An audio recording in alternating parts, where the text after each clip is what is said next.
Hey guys, welcome to the Blue Collar Business Podcast, where we discuss the realest, rawest, most relevant stories and strategies behind building every corner of a blue collar business. I'm your host, Cy Kirby, and I want to help you. What it took me, trial and error, and a whole lot of money to learn. The information that no one in this industry is willing to share. Whether you're under that shade tree or have your hard hat on, let's expand your toolbox.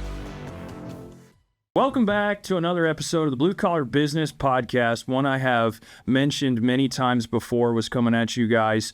Over the last couple months, we've been talking back and forth with these two gentlemen, both named Trey, and me and Big Trey shared each other's messages and what Trey Boat team is doing. We're super in line with what we're doing here at the Blue Collar Business Podcast.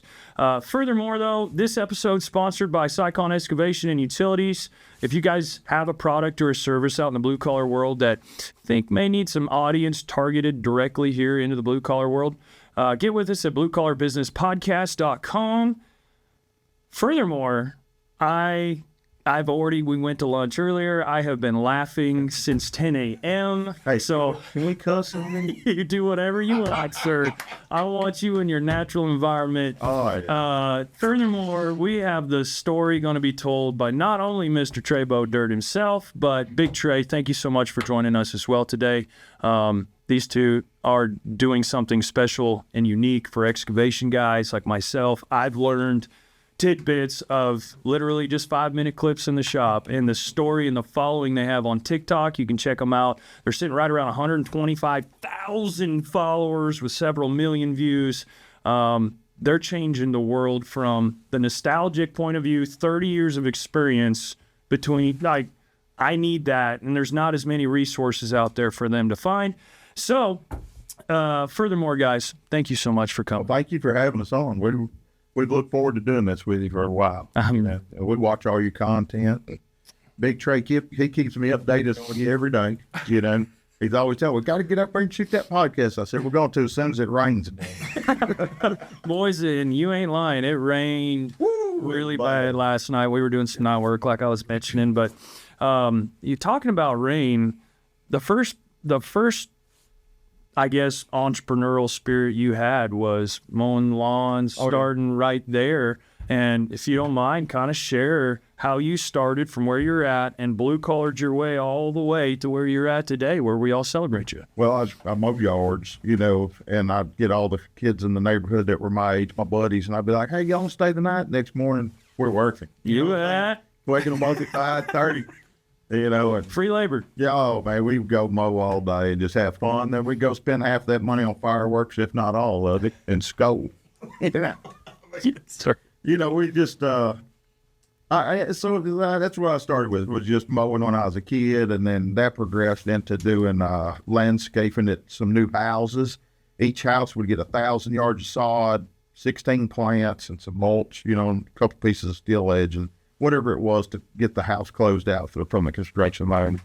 And, you know, I try to do one of those a week when I was, you know, at junior high. You know, if I could get one a week under my belt, that was almost $2,000.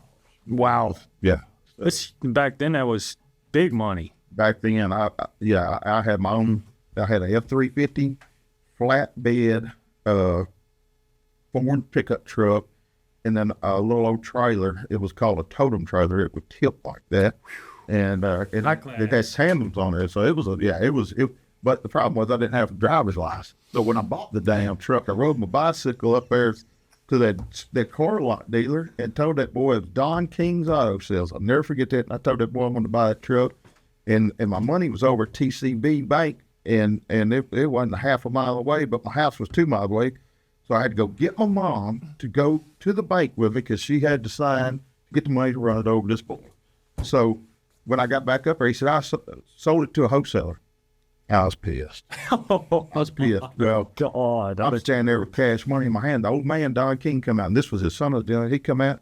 He said, what's going on? And my mom said, hey, my son told your boy he's going to buy a truck. And an hour later, we come back with money. See, he sold it to a wholesaler. He said, shit, it's sold to whoever's got the money in their hands. And I gave him the money, and I drove the damn truck home. It was a standard. Yeah? Yeah, it was a cool-looking truck. Had a headache rack, you know, anything you dream of. Yeah, 14. Yeah, and so that was kind of the start of that whole deal. A little Kubota tractor, Got into custom mowing. Oh, yeah. That's where that went. Then the custom mowing come along, or, just doing commercial mowing, not just mowing residentials. And that was a new world. I had to learn how to have real insurance. That went on for about, I bought one of the first 0-turn mowers there was, and then 60 days later, I went and bought another. Hell, it might have been 30 days, 45 days later, went and bought another. And everybody said I was crazy. The first one I bought. The second one I bought, hell, I take that for it, And yes, sir. Dadgum. And it was on like Donkey Kong. You learned a little bit about it, huh? Got a little taste. I loved it. I loved my man. We'd mow all damn day. I loved that. I didn't like weed eating. It's that instant gratification of smelling that cut grass and looking at a pretty lawn. Yeah, and if you're going to have one mower, you might as well have two. And one of them, keep a chain on it to pull the other one out of the ditches all the time. The coolest, I think, part of your story, a lot of folks start out in pressure washing or et cetera, but you're still mowing to this day. Oh, yeah. And you got mowing crews, and that's how many years? Since I was a kid, and I'm 49. That's incredible. Yeah. And to keep that going and be the backbone for you to start venturing out into the dirt world. And I should quit mowing, honestly, but I like seeing that check come every 12 months, or 12 months out of the year. That's cash flow. I get that in the wintertime. Deal like that. If it makes $50,000 a month, I get that check in February, January, March, April, May. So, and it was like I told you earlier, you're in a business just like me. Each month represents a ring. In that ring, you have a door you walk in. In each ring, you walk into the next. So we're in January now. We're fixing to open the door to see what February, but we can't see on the other side of February. We don't know if we got no work. We don't know if it's snowing. We don't know. Money, materials, up, down. You never know. When you're working for yourself, nobody gives you nothing. If you don't sell it, you ain't made nothing. And I think I drove that point home so hard here. Sales is everything, and it's hard to say no to reoccurring passive income at that point. Of course, you've still got expenses, et cetera, for the mowers and get serviced by Tom. I got to mention Tommy, right? He works on the mowers tower. All right. Yeah. Fellow Canuck. Got you, Tommy. I got you, brother. He threw that in because he's a Canadian. That's exactly why. We bring that up quite often. Yeah, we're for the deport his on us. Right off the bat. So, about when was the dirt switch over, and that was kind of the jump? When I was younger, around 14, I went to work for a fellow named George Finley, and George built mini-ponds. He had his own mini-ponds, but he had a D8H, a D9, and a HD 16 Alice Chambers, and then two big scrapers, and we built ponds. Once we were done planting, we would build ponds, and I loved it, And so I was kind of bit then. And then after that, I always had a dozer, a road grader, just something. And, it really picked up, I'm trying to think, probably around when I was around 30, in that area. That's when it, because I had like 6 or 8 skid steers on track. Before people even had them on tracks, they were still running around, bouncing around on damn rubber. But, we were doing a lot of finish grade on these big commercial landscape jobs. And these were big jobs. These aren't $20,000 jobs. These are $500,000 jobs. And then it just curved us into more excavating. We got one dozer, then got 2, got 3, 4, 5, 6. And I don't know how many we got now, but it's, 12, 14 damn dozers. God almighty. So it's, it just starts growing until you start walking around and going, what the hell's done? Oh, buddy, do I? Yeah. You just never know. And because, if you'd have asked me, honestly, if you'd have asked me 30 years ago, Trey, are you going to be here? I'd have said, you damn right. See, Dave. I love the in there with a smile and a big ass wad of chew in my mouth. You're right there, rock center on the podcast. Oh, I absolutely love it. And then, so my question is, we've actually had a few episodes before I get too far off on the dirt side of things. When did you get a commercial license in the landscaping realm? So I got a job with Navajo's Construction. It was a landscape job. And they said, you got to have a commercial, you have your contractor's license. Hell, I can barely read. And now I got to go into this damn thing and take this test. Well, I went up there and I thought this was just my thinking. I thought, okay, I'll get up there, I'll buy the damn test. You know? That's not So when I got there, you wasn't buying nothing. You had to put all your stuff in a locker and actually go in there and do it. And I remember there was a doctor sitting next to me, and I failed the test and he failed the damn test. So I didn't feel as bad. You bet. So I went and bought a study guide and I really studied it. And one of the questions, I'll never forget that. One of the questions out of 100 or whatever it was how many square feet's in an acre? 43,560. I'll never forget that due to that test. But went up there and took it the next time I passed by 1 point. It was over with. You bet. It was over with. We call that Brooks and done. He quotes that square foot in an acre at least twice a day. 43,560. You bet. Mile is 50. Anyways, yeah, I'm with you. I got my own little quirks, but so the mowing's going along. So I've had a few landscaper buddies. They're kind of stuck in that resi market and they want to break out, but they don't really know how. And I'm like, hey, from what I understand, commercial license on the landscape, it's not as crazy to go get, a unlimited license, grading, utility license, you know what I mean? So you would say for sure take that next step. Oh, yeah. Yeah. I mean, you don't want to be 80 years old and go, I wonder if I could have done that. You know what I'm saying? It's no different than asking a good-looking girl out. If you don't ask her, she's going to end up with somebody else. And that's how them damn dirt jobs are going to be. Somebody else going to get them. That's just literally, it's funny you say, I talk to myself as a 75-year-old man sitting on my porch all the time. Am I making that guy proud? Because at the end of the day, you got to answer to God and him, your own self, yeah. You know what I mean? And I look at, I try to make a business decision, and we were talking earlier with all the variables and parameters we have to deal with in our world, in the dirt and utility sector, and it's so hard to just make a solid decision and feel good about it because 5 minutes later, it all needs to change. And so whatever decision you make today is not one you'd make 10 years from now. That's right. That's the honest to God truth. If I could go back 10 years from today, I'd made different decisions, honestly would. I'd have bought different pieces of land. I would have bought maybe different equipment. There's just so many factors that go into that. So you can't beat yourself up because you make a mistake, because I make them every day. I'm going to make them tomorrow. Mistakes and failure is never going to quit. It's always going to be there.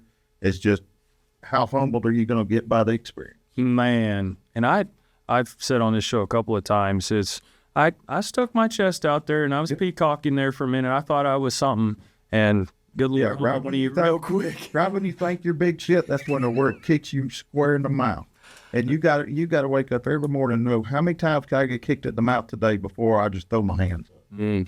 Just can't quit though. No, it could either be an employee with a bad attitude, a flat tire on a trailer, a dozer track come off, or a DPF system failing on a machine when you got 10 trucks lined up and a project manager sitting there going, hey, we got to have this done in 10 hours. That's right. That's just the reality to it. Yes, our jobs, if anything, if it's going too smooth, that's probably scary. Yes. Yeah, if you're not getting phone calls, and, that's just, it's all in how much you can take. If you can't take it, I always tell folks, if you don't think you can do it, go to Dollar General. They always need somebody stock breathe. That's right. Just do that. Well, Trent Harris, he made a T-shirt about that phrase. If you're scared, go to Dollar General and stock bread, and that says Trey Bo Dirt. He sells them online. I'll buy one. Trent, I'm coming. I got one shirt. XL, it's coming to me. Trent, Trent's that young protege that's really followed everything I say. He calls me all the time. He comes to all my expos, and I met him in Vegas, and Trent's got that dog in him. He's like a little pit bull. He just don't stop. He's not scared to go buy equipment. He's not scared to run old equipment. He's not scared to fail. Trent Harris has that dog in him. If y'all are listening to this, follow Blue Collar Contractors. That's Trent Harris.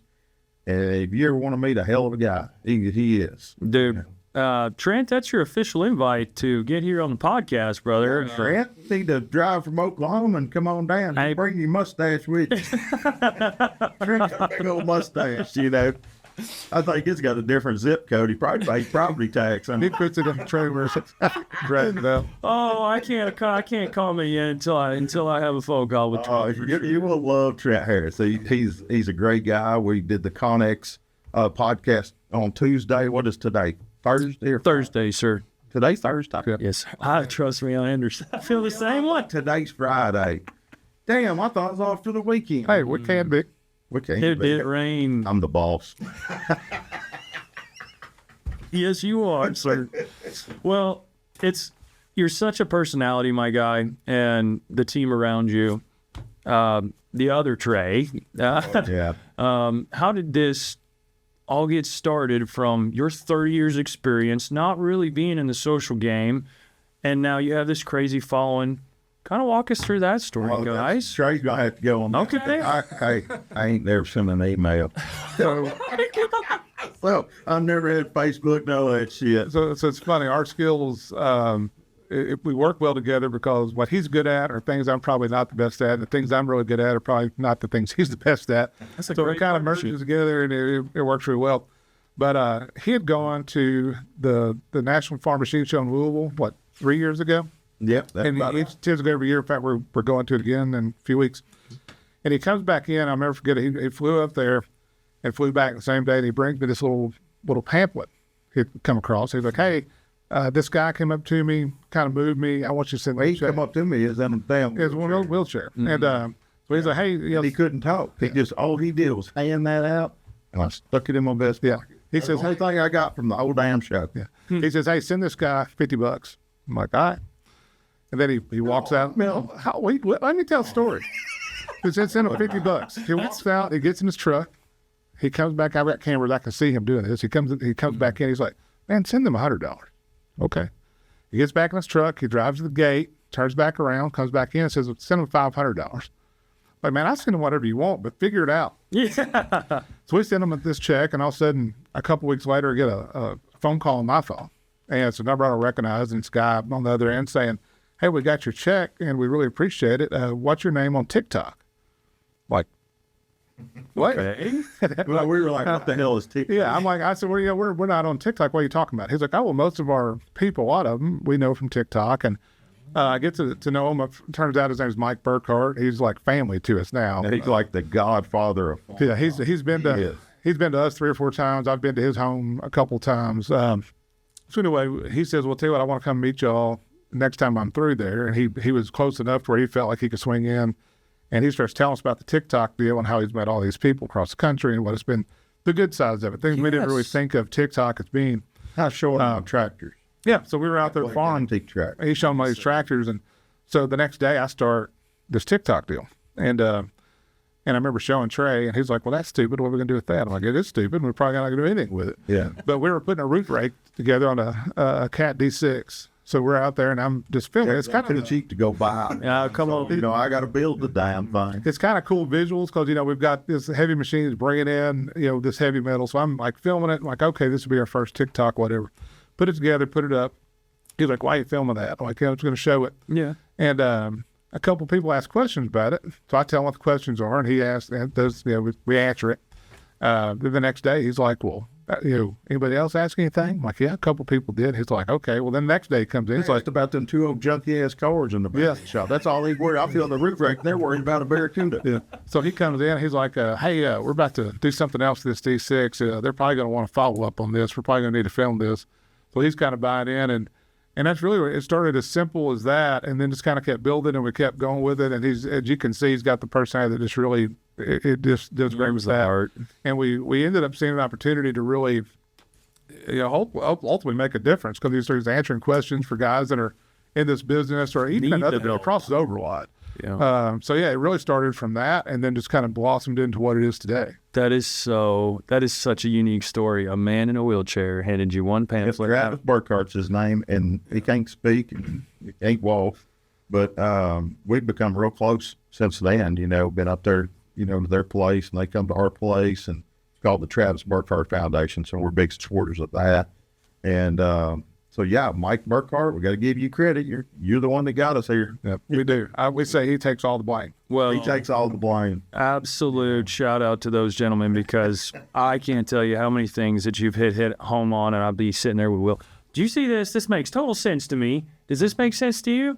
Well, it's all failures. If everything on their side is something I failed at, and I like I said, I'm gonna fail tomorrow. I'm gonna fail today. I'm gonna fail all the week before that. It don't stop. No. How old are you now? 33, sir. So you still got a whole bunch of failures left. Yes, sir. Part of it. But that's the education. Failure's the best teacher, right?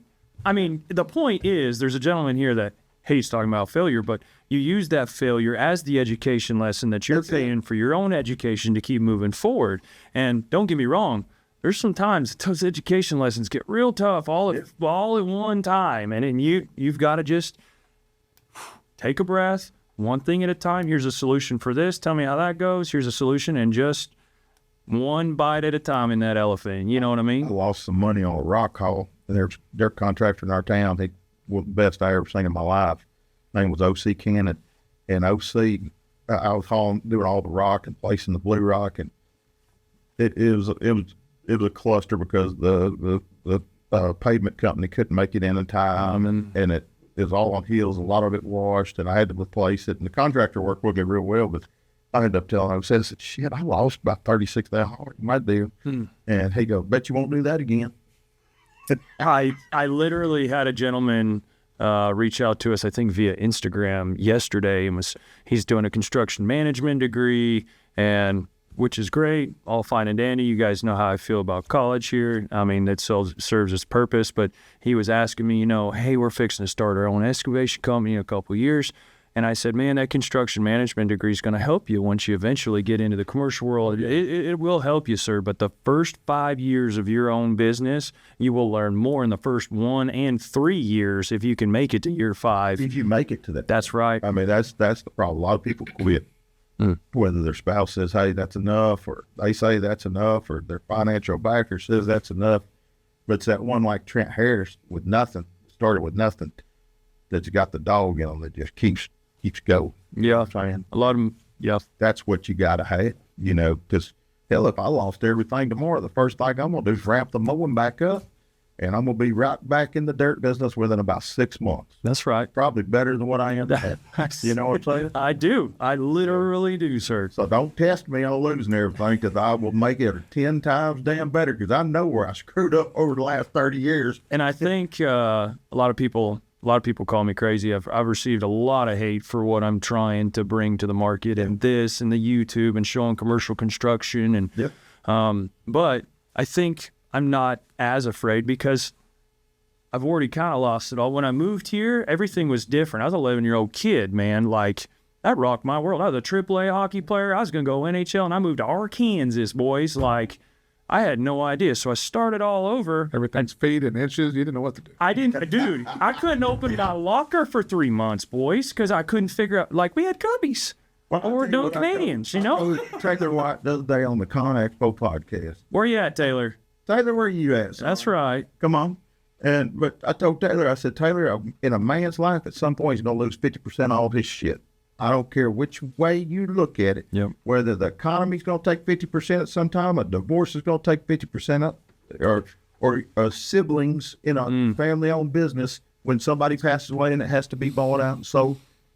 A farm does the same thing where a dirt contract, you're going to, at some point in time, any successful man's going to lose 50%. Just got to figure out when it is. And whatever it is, you'll get a tax break. Oh, thank you, man. Them tax breaks, feller.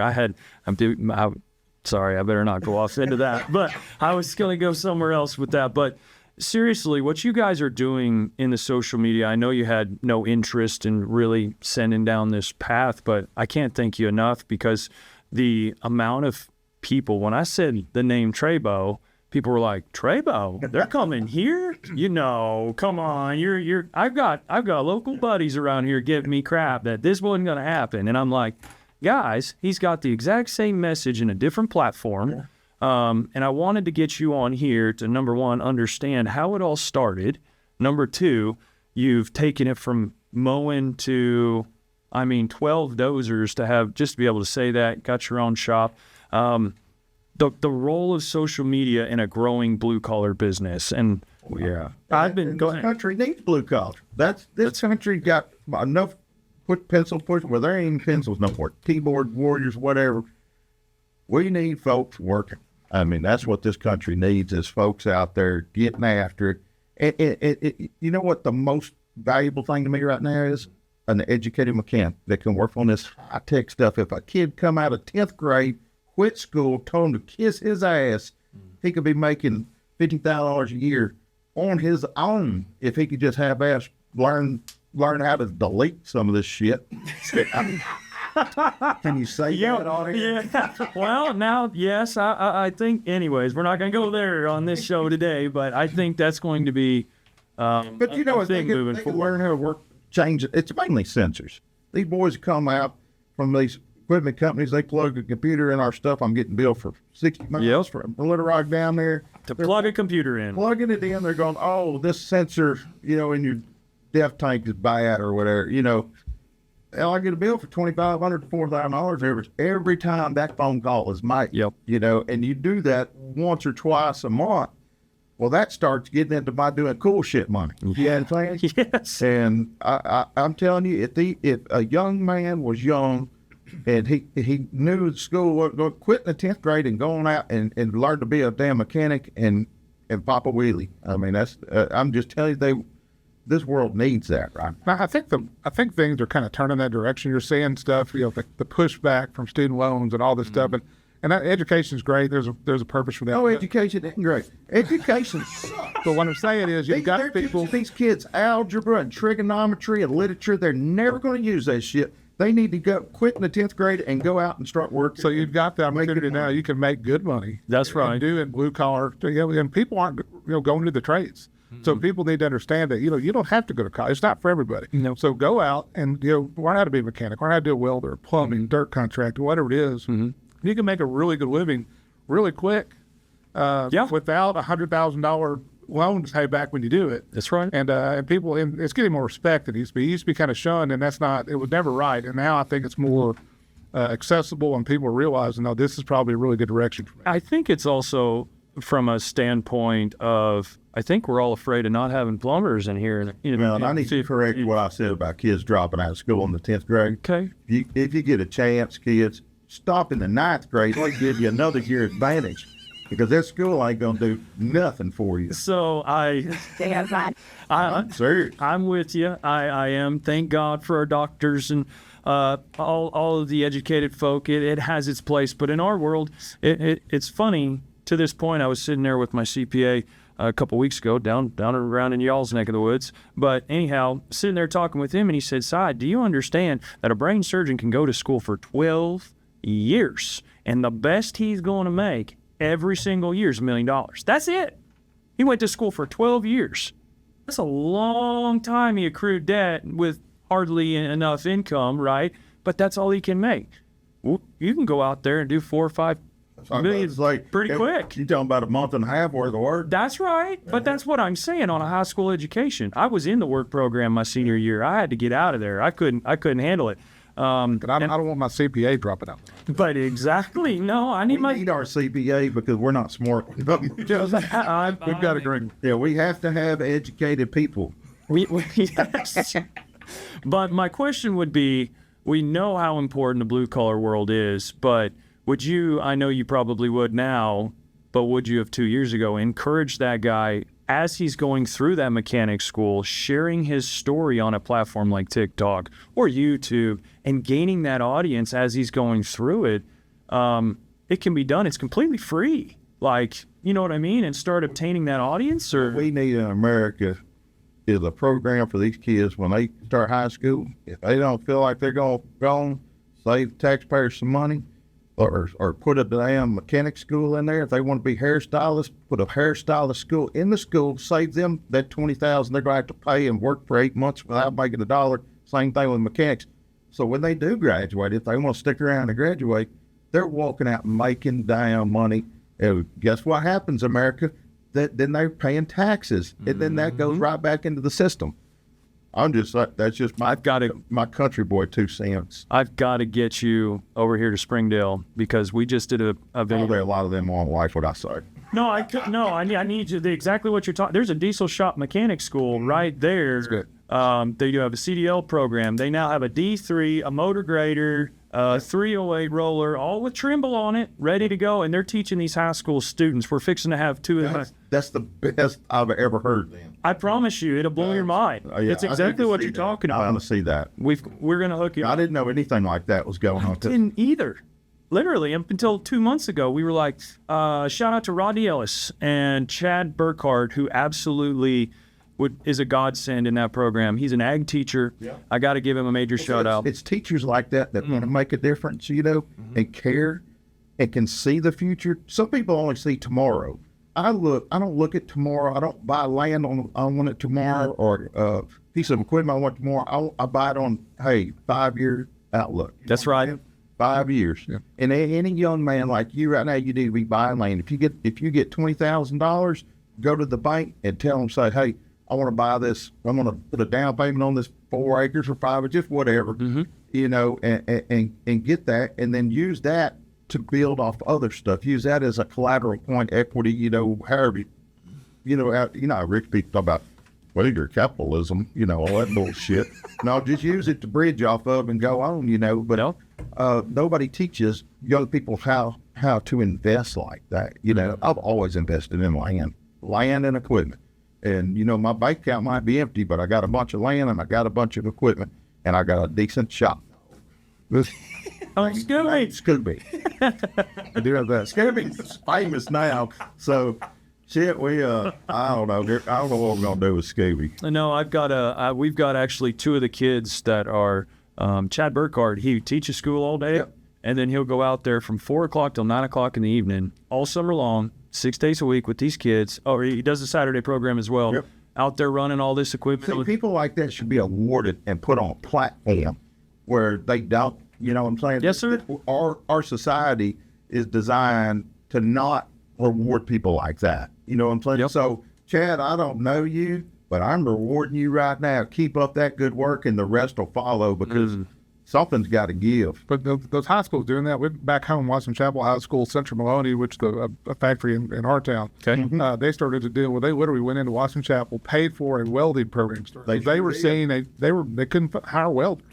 So they were proactive, went into the school, said, listen, we'll put the program together. But they got one of the best CEOs in the world. So we're going to sit there. So we're going to sit there and do this, and then when they get out of high school, we'll hire them day one. Like they walk right out of there. Yep. They're ready. They had 2 kids get through the program and took the job. So they're going to build it. They're just going to have to get there. Yeah. But you need the participation. But that is definitely the right approach. Yeah. But that company has a CEO. His name's Chris Hart. He can see, he's looking at things 5 or 10 years ahead. He's not looking at tomorrow. That's right. This guy he's legendary in our time. The blue collar world, if you're not picking up what Trey's putting down, I've said it on here, it's not about the short term. It's always about the long term. A 5-year plan, a 10-year plan. I get it. Things can change before we get to 10 years, but every move you make need to be thinking about that long-term longevity of this thing, because if you're thinking short-term, that's about how fast your business is going to be. It's going to be short-term. Well, most kids come out of school now and they want to be a influencer or a gamer, you know. Yes, sir. And none of that's going to pay off. And you're not going to become a professional athlete unless you put in a ton of work and you have the skills, you know. But that's what society has taught. That's all they see on TV and social media is that, you know, where nobody promotes work. You know what I'm saying? Hey, if you get out there and you work really hard and you get dirty, you're going to be rewarded. Nope, that's not in today's time. No, it's not. And that's why we do, you know, and you too, we do an educate. We don't make any money off of it. We do it all for free. And pretty much any money we've ever made, we gave away to donations and stuff like that, foundations. But it's all to help people, you know, to just do better. Well, let me tell you what I kind of saw from this early on is I was very fortunate coming up, you know, 2-parent household, had a father that's very involved, grandparents very involved. Trey has a father that he's very involved with. He had George. talking about O.C. Cannon back when he's going. He had somebody that he could talk to and mentor and ask questions to. And it's easy to assume we've all got that and that everybody's got it.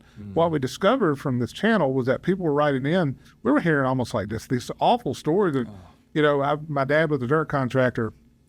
I'm 18 years old. My dad died. I don't know what to do, but I've got all this stuff. Now what? And you're hearing all these stories of people who they need mentors. They need people who are willing to talk to them. Because a lot, and this is probably every industry, but in construction, they're protective of what they think they know. Like, I don't want to share my information. I don't really understand that either. It's like, all right, don't go tell Cy this new glue works better on this pipe. That's right. Do not let him know. Why not call and say, hey, man, Cy, you ain't gonna believe this. We found this new manufacturer for this glue. Man, it's half the price. It dries faster. No issues. And with that call being made, you will help me on something. Of course. Me and my neighbors get along great. Any of my competition, we get along great. Your competition Our can't first dirt pit was sold to us by a guy who sells dirt on the other side of town. That's it. And he did that to help me out. Never crawfish. Nothing. He wanted to help me. It's hard to find nowadays. It is. But people are still out there like that. But a lot of these older people, they don't really want to share their knowledge either. But when you think about it, when they're gone in life or whatever, their name won't ever be mentioned. But the ones that mentor people and help out, their name will live on forever. Herb Sargent, I'll give you a shout out. He'll be coming here. He owns Sargent Utilities up in the northeastern part of the state. I was reading through LinkedIn the other day, and he said, legacy is not what you leave behind. It's what you leave in people when you're gone. That's it.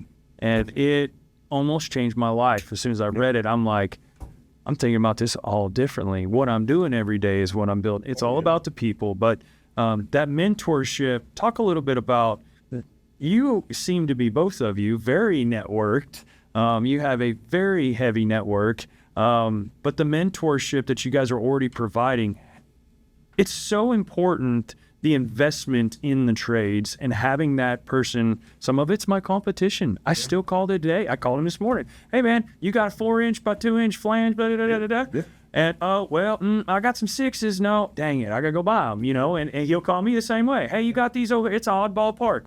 But he's been a super mentor to me over the years. And found your videos and small little bits and resources, but there hasn't been this giant resourceful area that a construction-minded individual that wants to start a business, whether it be HVAC, concrete, steel, I don't care what you choose, dirt, landscaping, it doesn't matter. But there's really not a place that they can go and go, well, I'm really good at what I do, but I really don't know how to I don't know how to scale. I don't know how to grow. I don't know how to keep money in my bank account. I don't know how to buy equipment. Oh, you figure that out. If you don't know how to scale, you're going to lose money on that job. And if you ain't got money in your bank account, you go figure out how to get it. That's one of them growing processes. That's how I did it. Fake it till you make it. Just get in there and get it. If you fail, do it again. Yeah. After about the 4th, 5th time, you'll figure shit out. Buddy. Watched the videos and figured out from what he did. That's right. And once you do figure it out, it ain't nothing but Cadillacs and baby backs, son. So many one-liners today. Come on back. I'm loving it. The social media side for us has changed. Have you guys, since you've been in TikTok, this is a little off topic here, have you seen any uptick in sales per se from where you're at with the TikTok channel? It's not really a channel. It's more or less Trey Bo himself rather than... it's let me take this. Okay. Basically, what I see, to answer your question, no. Okay. Because the channel is more focused on Trey-Bo Dirt and more about, it's not about our business. Mm-hmm. The information generated, of course, it comes from the business experience. Yep. But, our business Design One contracting is very rarely mentioned. And I can really think of one job. There was a contractor in Kansas that we did a fast food restaurant that he reached out and basically was like, hey, I just saw your stuff. I saw you're in that area. So that was a great contract. We got it. And I think a lot of it is because of that. Yeah. But for the most part, not. That was $1 million. About that. Hey, we moved 8 foot of dirt. Good Lord, what are we, 30? 8 foot cut. Oh, God. No, there was no gun. 11 foot was the tallest field on it. It was a clear the job, pop the stops, They built a Chick-fil-A in a swamp. swamp. And I mean, we had We just had to knock gators out of the way. But, you know what? We sell dirt for a living, so great, build them all at the swamp. Yeah, it's on damn swamp. Oh, we had to clear everything. But that one kind of went back to that, so I guess you could potentially say that. And one thing we get asked a lot about is using social media to kind of promote a business. That's one thing. There's a lot of it's a great tool for that. It's not necessarily how we've grown ours, because ours functions different. With ours being commercial, when we get jobs put in front of us, it's because they've emailed them in. It's general contractors from sometimes across town, sometimes across the country, but they're not finding us from that. But if you're starting small, I think it's a great tool. I think so. Yeah, agree with you 100%. And I've seen just a little bit more, honest to God, little insight here. LinkedIn, guys, if you're in the dirt world and you're young, or in any of the trade worlds, get on LinkedIn. The white collar folk that you're looking for, the bankers, the investors, the developers, the above that general contractor, they're on there. I didn't really realize that until this year, and it has transformed a few things for us, landed a few bits and pieces of work, and put us in front of new sales opportunities. It's been a little different, but we've been trying to promote, the business rather than the education of it. You've already gone through 30 years of this. And you're young in it, and you're in that stage right now. I don't know how your debt and all that is. Oh, that's terrible. You got to focus the next 5 years to get this equipment paid for. That needs to be your only goal. Hey, and like I told you earlier, some years I feel like we worked all year just to break even. That's right. You can't look at, hey, I worked all year and I don't have much in the account, because you knocked out 12 months of payments. So you built 12 months worth of equity. That's one of the big rich people words, equity. But, so you got to look at it like that. You can't just go, well, we worked all damn year, man. We ain't got $30,000 in the account. Well, if you only got $30,000 in the account, you're better off than a lot of them. That's right. Come on. So you knocked out a bunch of debt. Now you only got 4 more years to work your ass off. That's right. That's just the way I look at it. Let's say you bought a dozer for $200,000. We work it for the 5 years, it's going to be worth $80,000. Yep. Okay. So after 5 years, it's worth $80,000. That's probably what the dealership's going to give you as trade-in. You know what I'm saying? Yes, sir. So order that new one. But you're always going to be in debt.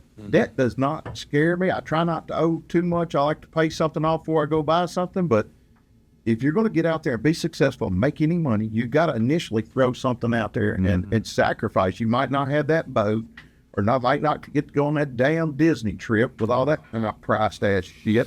So there's certain things you're not going to be able to get to go on, but you're going to have that dozer that can make you money.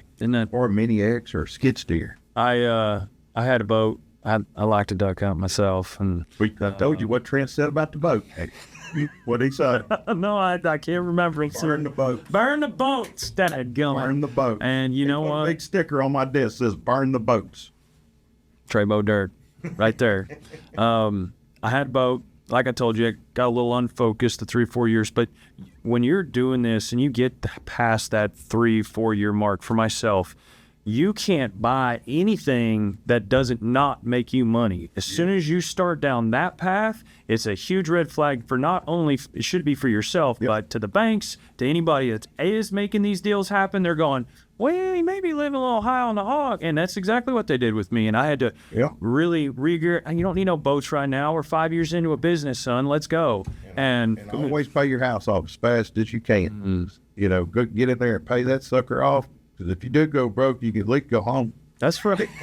Wait, at least lay your head down, You don't want to pay dozer off of it and then have a damn house off. Sorry, I was sleeping. Dozer. Do your best to pay your house off as fast as you can. Trust me. Yeah, when you're putting your money into things that make you money, and quit worried about putting your money into things that make your neighbors be impressed with, that's when you really start doing it. That's exactly right, And being good to your people. You got to. I know people. You're nothing. I'm nothing without my people. 100%. Big Trey runs the logistics on all trucks. We can be running 2 trucks today. We can be running 40 to 60 tomorrow. So he has to make individual phone calls to, some truck companies have, 5, 10 trucks, so sometimes he can shortstop a whole bunch of calls if one. But once we get on these jobs and we're running a bunch of sub trucks, I had to put him on suicide watch. These it's like herding cats. I'm not a big truck driver fan anymore either, folks. So Here's my 8 hours of work today, and the 4 hours with me in the parking lot eating a sandwich. But They like to keep that left door open, a lot of them, and that's the problem. and it's a tough world with trucks. We got our own trucks, and then we sub trucks, and then our trucks are older trucks. I don't think we got one that's less than 20 years old. we always say everything we buy has got to be old enough to vote. Yeah, it's got to be old enough. But them old trucks, if you don't have an airbag blowout or line blowout, or burn, or hell, we replaced the rear end in one other. That's just part of it. You're always going to be working on the damn things, and so. But if you go into a job going, we're not even going to have to get out of the cab. You're on the wrong job because. Yeah, I mean, we can't afford $250,000 trucks. I can't go buy $2.5 million worth of damn trucks and make a living. I could take them old wore out ass trucks we got, and if somebody at the end of the day, if somebody tears something up on the bed or whatever with the traco, it's no sweat off my back. Yeah, it doesn't bother me as bad. But I've talked about several times on this show. There's 2 routes, and the 2 different routes are sitting here. Is I've gone the more payment route, newer equipment, and like I was telling you at lunch, I got all these maintenance packages packaged into them. So the preventive stuff is happening to 500 to 4,000 in the scale. Anything that goes wrong, there's heavy warranty. But coming from my neck of the woods, I grew up in car shops and holding flashlights, and you know how to work on. I got an idea about diagnosing some and stuff. And if you're going to own trucks, work on nothing. If you're going to work on trucks, have a really good friend that owns a record Come company. on, Lookers all that night. And I can tell you, like when we're interviewing drivers, I try to get drivers that know at least. I don't expect them to fix it, but I do expect them to be like, hey, there's a problem. And I can show the dude. Diagnose the problem. Yeah. Hey, I got an air leak. That's it. Hey, I can't build air pressure. Okay, shut the truck off. Go out there, see if you can hear where it's leaking. They call you back. I can't hear nothing. Well, do you have any air pressure? No. Yeah. And that could be a double-edged sword. It might be so bad you can't get air pressure, but we had a damn head gasket on the compressor go out there. We get so much air pressure, but then you use it a little bit, that truck, you pump the brakes a few times, you lose it. It was all the damn head gasket on that compressor. Most folks will replace the whole compressor. I thought I'd stick a damn gasket on it. Let's go. I wish I had more of an option to do that, you know what I mean, and run a little bit older of a fleet. But when I made that jump, I actually went and bought that gear when interest was low. Oh, that's good, Interest went sky high, and then I went back to my bank and go, hey, look, I have all this 0% interest gear, but can you give me like a 3% before all this thing goes up and down and everywhere and lock me in over the next couple of years? And they did. Ideally, you can get a truck that's kind of, but also, you're taking a bit of a risk, but, something that you won't have to work on all the time, but you're going to. But anytime he goes to buy the truck, I immediately go buy a Riley stock. Filters. Make that money. Hoses. Well, I mean, that's just part of it, but, and something else I wanted to talk about on this podcast with you, is line of credit. A lot of young guys always ask me. Yes, sir.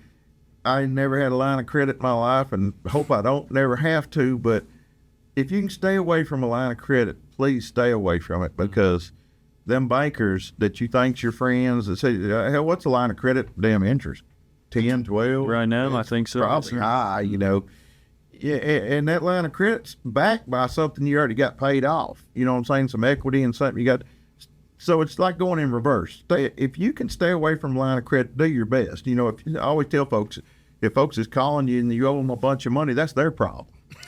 So, Is that how that works? well, I always pay everybody on time, but I'm just telling you, that's if anybody owes me money, it's always my problem. They don't lose no sleep over it. That is such the truth, brother. So you just stay away from the line of credit, man. It's such a pitfall. It really is, and it gets you into a vicious cycle. And It does. when you're younger and you're like, oh well, I can scale if I do this, and I can sit here and be honest with you. We bought too much of this and too much of that, and my worst pitfall over the last 9 years was going and buying 5 freaking dump trucks, Peterbilts, because they all said Peterbilts on them.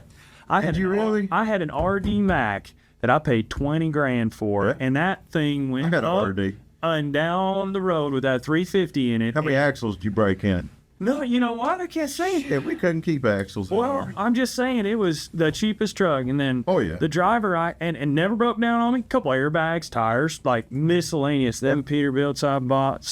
But when I first see him, we're running 10 trucks in a day, and I'm seeing one that's beautiful. That thing's got wax on it. That boring, I think he puts armor on. It's the first one to go down before 10. Well, but he'll get his 10 loads, and the one that's running on fumes, and they're over here barely getting through. Guess what? They got their 10 too. That's right. And then they're the ones that see in the evenings. We run evening runs.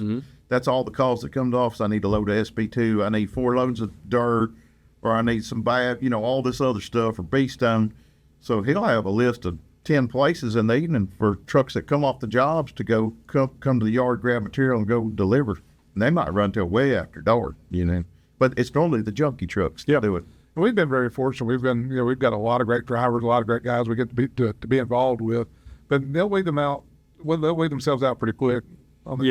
Especially when you got a team of y'all's stature, across the board, been there a couple decades at this point. Not drivers, I understand we cycle through them, but the camaraderie and the culture that you guys built. Well, we've got, especially a lot of those sub trucks and other people we worked with have worked with us for years, and that's because they've had a good experience with that. Our whole idea here is that everybody's got to make money. It can't just be the company and us. It's got to be. And we do. If we make it, and he'll tell you if we do really good on a job, he'll come to the office. He'll go, "Hey, we made this on this. What should I do?" And I'll say, "Just whatever you're going to do." And he'll make the best call. A lot of extra money. Because a lot of those drivers, like I may go in there and say, "Hey, you know what? Here's what we want to pay you, either by the load or by the hour, or whatever." And I'll be a little conservative because we're not sure yet, and then we're going to find out. And it's like, you know what? I think it's kind of went better than you thought. We can afford to pay a little more. We will. Yeah. So they love those calls. Well, of course. They absolutely love them. That ain't happened to me in 9 years, fellas. But that's how we keep not a lot of people keep the sub trucks we do. So a lot of people sub through us. They might have a big dirt job going, and they'll call off say, "Hey, I need 30 trucks." And we're backing the money on the whole deal. Yes, sir. Oh, yes. So we're taking a lot of risk, but we make it all work because we can put 30 trucks in a phone call. That's so cool. And it's the relationships and to who you guys are and the testament over the decades of putting work together. We failed, trust me. There's been a lot of times where we didn't make no money. And I figured out, you know what? I'm going to do this again.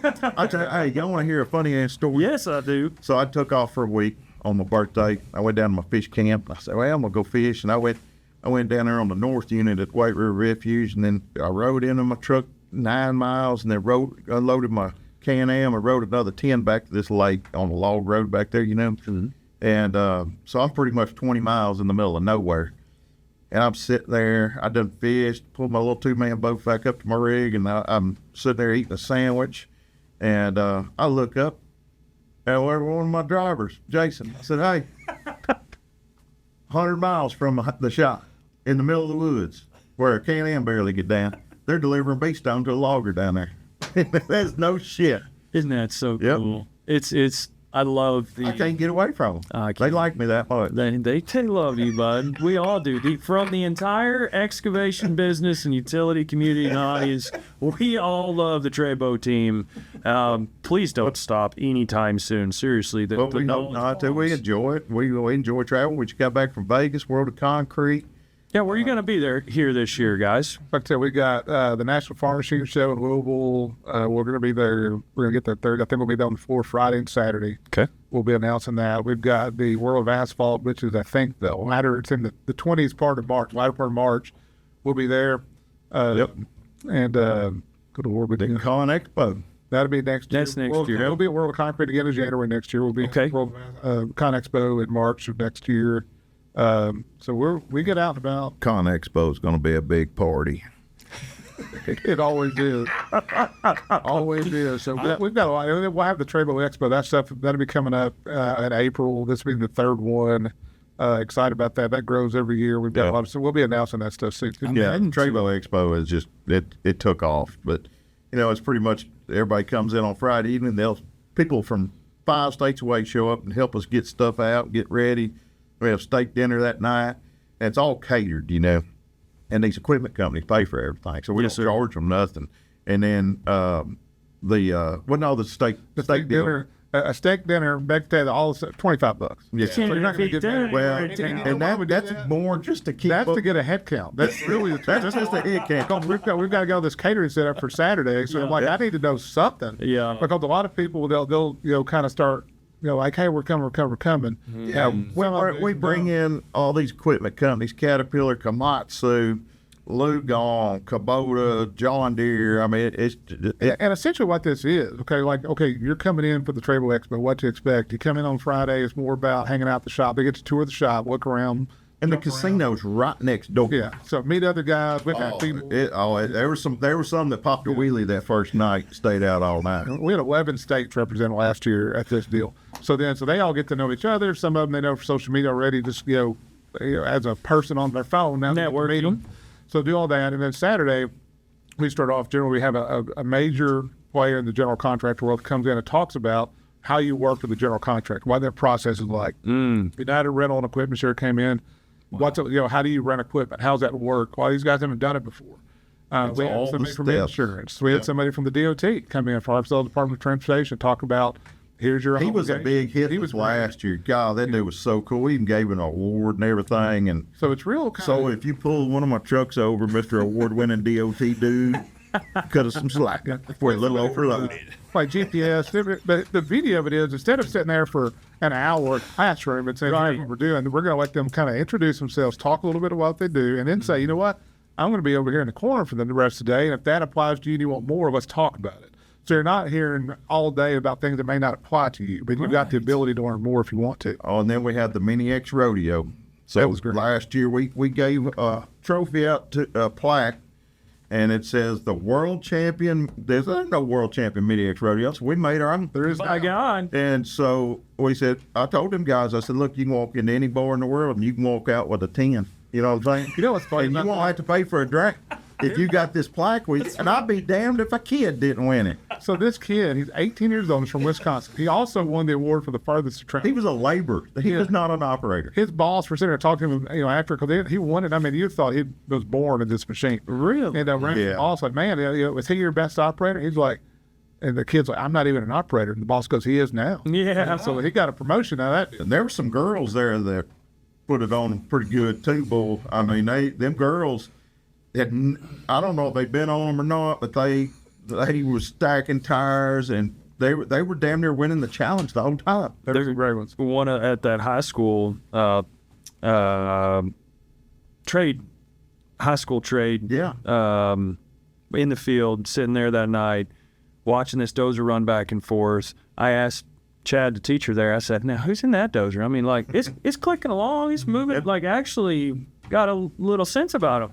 That's Gabrielle. And I'm like, who's Gabrielle? Little tiny, 4-5 foot. I think she's coming on the show, but man, tracking that dozer, she went over there, That's grabbed the awesome. traco, that thumb started they're tearing down a chicken house, and so they're separating the metal, and they're separating this, and they're separating trash, and I think women are better than guys at home anyway. My mom, she could run a tractor better than my dad any day of the week. She could run a combine better than my dad when I was a kid. I mean, my mom, she cooking anything, and women have a different outlook on things. They just go and get shit done. Where us guys, we're gonna sit there and complain about it. Well, we can do it this way. I want to go on that vacation. It's funny, we went out to Clayton, North Carolina back in the spring for Caterpillar to the training facility, and they were having these, the skill competitions, and they were doing all this stuff, and there were a lot of women operators. Some aren't even operators, but they know how to operate. Cynthia, she's a monster truck driver. Yeah, she drives the Lucas monster truck. Cynthia's gone up there. She's the coolest chick in the world. Yeah, she's so cool. I call her Frenchie because she's real cool. She's Canadian. Yeah, you love her. Yeah. Do you know? But she don't speak English. I mean, she speaks English, but it's like so broken up. Parlez-vous français? She lives in New York now. Oh, okay. But there were several. Yes! Several women operators that were awesome, and it was funny. The Caterpillar people were telling us that in their experience, they're seeing the men want to be like more power, more this, more that, and the women are more meticulous, more consistent. Yeah, and they're telling you, they're like, these women are out there beating the men pretty much every time this happens. And they were great. I bet that cat stays cleaner too. Oh yeah, I mean, that's just a really amazing fact. I know men are great at doing everything, but the things I've seen firsthand, these women, they ain't no joke on a damn track or dozer. It's crazy. Or an off-road truck. You bet. There's plenty of them. I wish. Last thing I've kind of got for you guys, and I think this one will probably run off into a little bit of a longer segment, but I ask everybody that comes on the show, what's the takeaway for the blue-collar worker who is sick and tired of being stuck in the mud? And that's not just physically. I'm talking about mentally, as you guys know what we've gone through over the years. Just talking about putting Trey on suicide watch when he's got 60, 70 trucks running. Like, there's so much more of a mental game going up here. But what about that labor hand that hasn't had the opportunity, and he's the greatest operator out there in the world, and nobody knows it, and he hasn't been given that opportunity? You know, what can they use every day to keep going? What can they use every day to keep going? Well, a Red Bull will start it off pretty damn good, or a Monster Drake. All our guys do it. Hell, there'll be a trash can full of damn empty cans. Analysis, Celsius. But you know, if you get that young guy or woman that doesn't feel like that they're going up, you know what I'm saying? Yes, sir. Maybe they go talk to the boss. Just go have a good talk, you know. And but if you're working for somebody that's an asshole, just quit tomorrow, because you can go work for somebody that appreciates you. You know, if you ever work for somebody that don't appreciate you, you're in the wrong spot. Agreed. Don't never work for somebody that don't appreciate you. But, you know, and if you're working for a boss that is not just a total ass, he's going to listen to you, and he's going to say, you know what, tomorrow, let's go put some time in this machine, you know, or if you're on this job, get out of the water truck, go over and tell the excavator operator, let you run, you know, the last 2 hours, you know. And speak up. You want seat time, ideally. But what you want to do is you want to be the guy that's on the job site, that boss, that whoever's running it for your company knows, like, whether they're like, hey, you need to go fill up the water jugs, they're the one that they'll go do it. But if you're also, you know, you want to be the one. We ain't got no water jugs.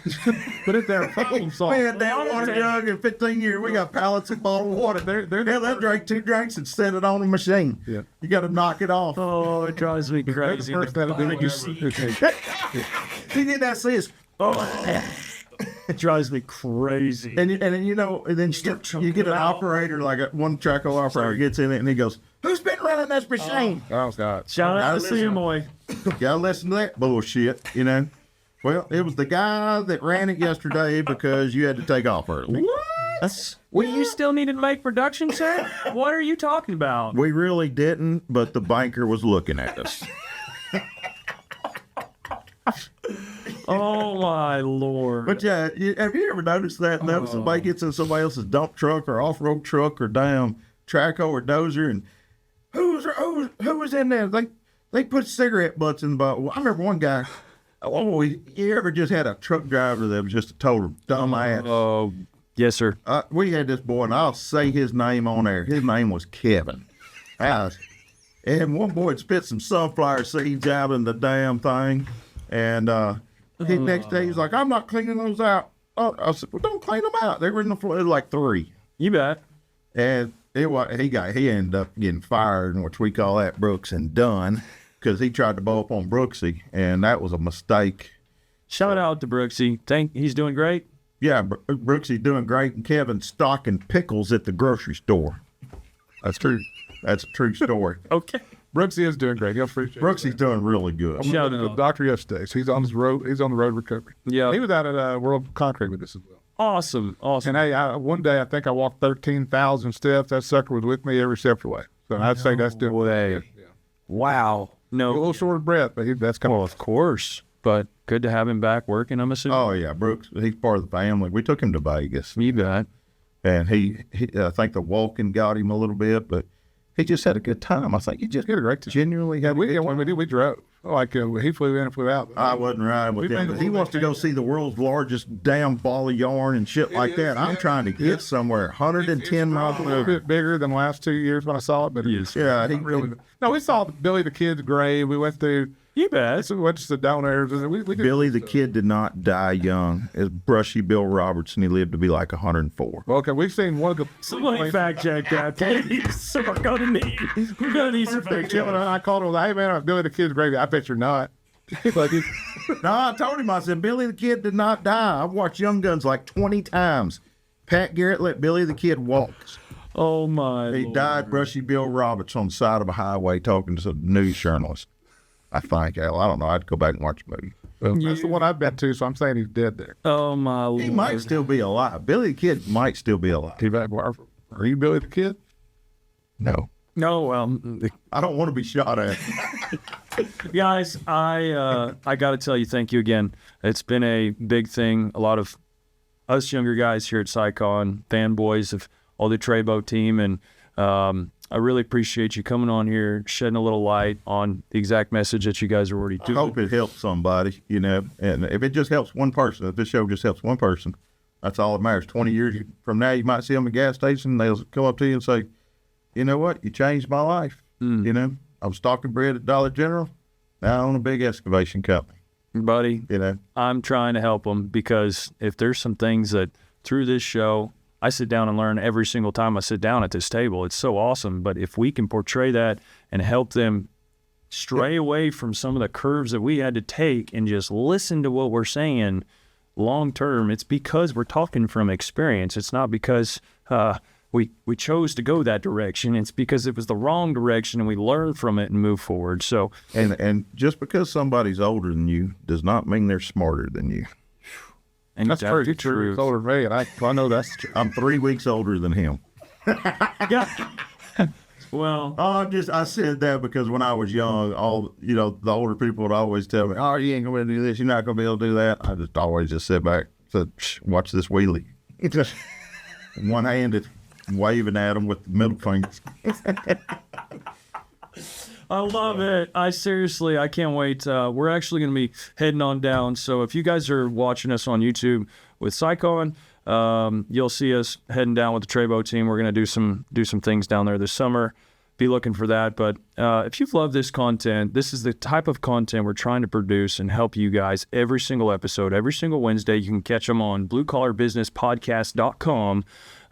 If you've got a streaming service, great. But if you don't, that's fine. Go straight to the website. You can listen to the audio and watch it straight from there. Don't have to have no subscription, nothing like that. Just watch it straight from the website while you're out there on that machine. But I hope you guys have picked up a few things. I always do every single time I watch one of these videos, and to be live action with these guys. And I really appreciate it. And till next time, guys, It's been great, and thank you for having us on. I want to give the folks one tip of advice before we leave. If you get out at my shop to visit with us, don't let Scooby bite you in the ass, because Scooby's a nipper. Yeah, he will nip you on the back of the leg. He will. And so it's best to honk. We can see you on the camera. Then get out and you can take pictures and do all that. But if Scooby's out and about, I know you see him on the videos and he's a big love muffin and all that, but Scooby will bite your ass. He's your love muffin. He's my love muffin. Man. Golly. We should have brought him and mic'd him up today. I would have loved that. But then we'll do it at the shop. We'll do it at the shop. We've got another episode. We ordered him a Scooby collar. Yeah. We ordered him a true Scooby collar. Yeah, he don't know it yet, though. No, I loved his high vis and the boots and the walking out. I think that was hilarious. If you've enjoyed this episode, be sure to give it a like, share it with the fellers, check out our website to send us any questions and comments about your experience in the blue collar business. Who do you want to hear from? Send them our way and we'll do our best to answer any questions you may have. Till next time, guys.